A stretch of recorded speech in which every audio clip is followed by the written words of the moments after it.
We've seen the images of destruction following a major earthquake, images that often include crumbled and in some cases collapsed buildings, sometimes right alongside structures that look almost untouched. So why do some buildings fail while others stay standing?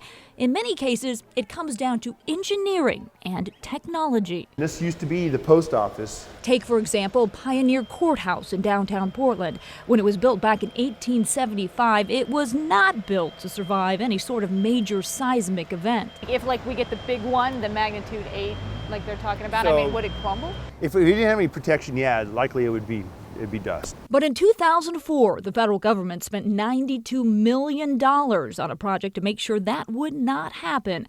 To see what the feds did, we went inside the historic building, down the first ever elevator installed in the Pacific Northwest, Go through this way, into the basement,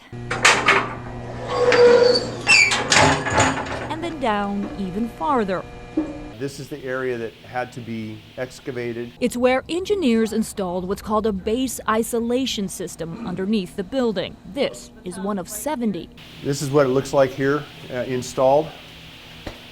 Basically how it operates is the bottom portion of it is concaved and the upper portion is convex, and there's a bearing in the middle. When the earth starts moving violently, it allows the bottom to move independent of the top, and the building will probably get into a slow sway as compared to a violent action, protecting the building. In the event of an earthquake, instead of shaking violently, the building will instead sway gently back and forth, kind of like a pendulum.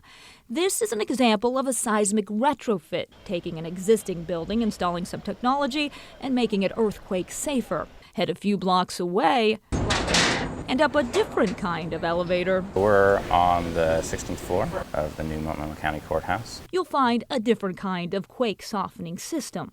There are about 80 of them. This one being installed in a brand new building.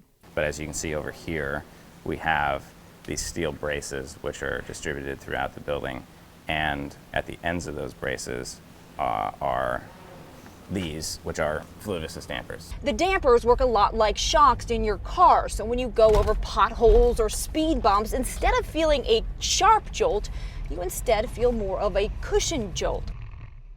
Well, the same thing is happening inside the building, just with much larger mechanisms to cushion a much larger jolt. And with 80 of them spread across the building, when the ground below it starts shaking, the damping system absorbs a lot of that shaking, and the building stays intact. That pulse is translating up the building.